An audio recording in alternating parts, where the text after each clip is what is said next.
بسم اللہ الرحمن الرحیم۔ مسلمانوں اور کفار کے درمیان جو پہلی جنگ ہوئی اس کا نام غزوہ بدر ہے۔ کفار نے یہ جنگ مسلمانوں پر زبردستی مسلط کی تھی، اور وہ اس لیے کہ وہ نہیں چاہتے تھے کہ صرف ایک اللہ کی عبادت کی جائے، وہ تو بس یہ چاہتے تھے کہ مکہ میں بت پرستی زوال پذیر نہ ہو اور پوری عرب قوم بت پرست ہی رہے، کیونکہ یہی ان کے آباء و اجداد کا مذہب تھا۔ دعوت توحید دینے کی وجہ سے مسلمانوں کے خون کے پیاسے ہو گئے۔ یہ صورتحال دیکھ کر حضور صلی اللہ علیہ وسلم نے اللہ کے حکم سے امت مسلمہ کو ہجرت کرنے کا حکم فرمایا۔ چنانچہ مکہ سے تمام مسلمان ہجرت کر کے مدینے پہنچ گئے۔ مدینے پہنچنے کے بعد بھی کفار نے مسلمانوں کو چین سے نہ رہنے دیا، اور ابھی انہیں نئی سرزمین پر منتقل ہوئے 2 سال ہی نہ گزرے تھے کہ کفار مکہ نے مسلمانوں کی مدینہ کی چراگاہ پر حملہ کر دیا۔ حضرت انس کا بیان ہے کہ حضور صلی اللہ علیہ وسلم نے لوگوں کو جنگ کے لیے تیار کیا۔ تاریخی روایات کے مطابق مسلمانوں کا مختصر سا قافلہ، جس کی کل تعداد 313 تھی، ان میں انصار اور مہاجر بھی شامل تھے، اور قبائل میں اوس اور خزرج بھی شامل تھے۔ اس قافلے کے ساتھ 60 اونٹ، 3 گھوڑے، 60 زریں اور چند تلواریں تھیں، جبکہ دشمن کی تعداد 1000 نفوس پر مشتمل تھی، اور وہ ہر طرح سے لیس تھے۔ ان کے پاس 700 زریں، 70 گھوڑے، لاتعداد اونٹ، بے شمار تلواریں اور نیزے تھے۔ ان دونوں افواج کا آمنا سامنا 17 رمضان مبارک 2 ہجری بدر کے مقام پر ہوا۔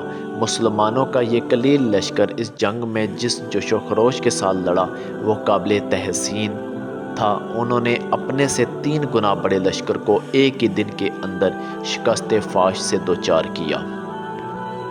اس جنگ میں جہاں بڑے اپنا جوش اور ولولہ دکھا رہے تھے، وہیں جوان اور بچے بھی ان سے کسی طرح پیچھے نہ تھے۔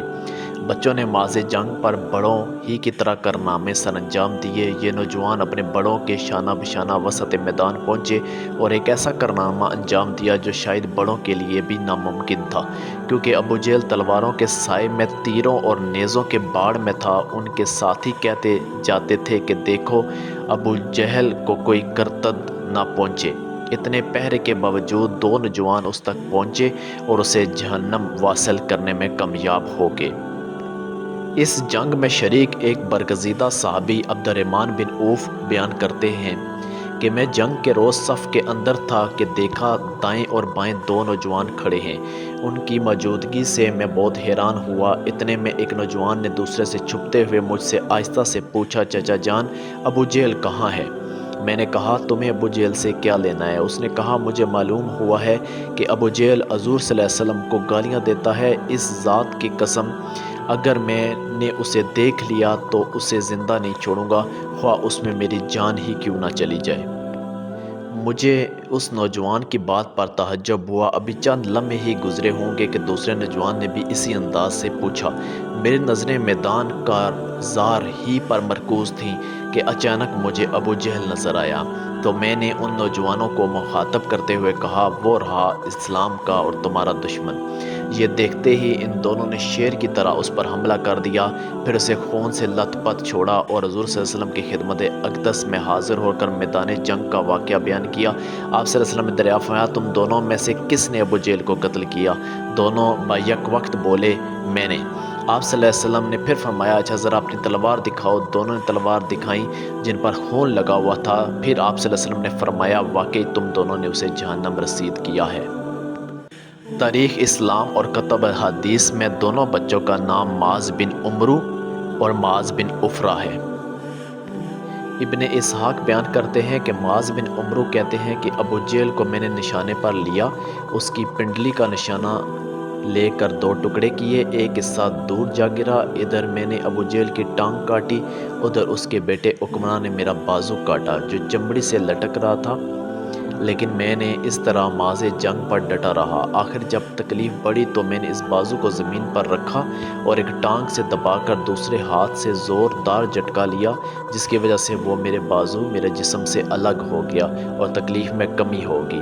اس کے بعد معاذ اس کے پاس پہنچے اور کاری ضربیں لگا کر اسے نہیں مردہ کر دیا۔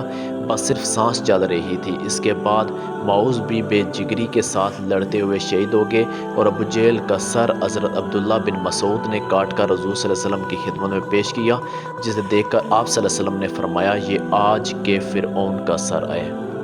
غزوہ بدر میں مسلمان بظاہر بے سر و سامان و تعداد میں کم تھے، مگر ایمان اور اخلاص کی دولت سے مالا مال تھے۔ ان کے دل پیارے آقا صلی اللہ علیہ وسلم کے عشق و محبت اور جذبہ اطاعت سے لبریز تھے، اور اللہ کی مدد اور پیارے آقا صلی اللہ علیہ وسلم کی دعائیں ان کے شام حال تھیں۔ یہی وہ اسباب تھے جنہوں نے اس معرکے کو یادگار اور قیامت تک کے مسلمانوں کے لیے مشعل راہ بنایا۔ اللہ ہمیں بھی اپنے پیارے حبیب صلی اللہ علیہ وسلم کی محبت اور اطاعت کا جذبہ عطا فرمائے، آمین۔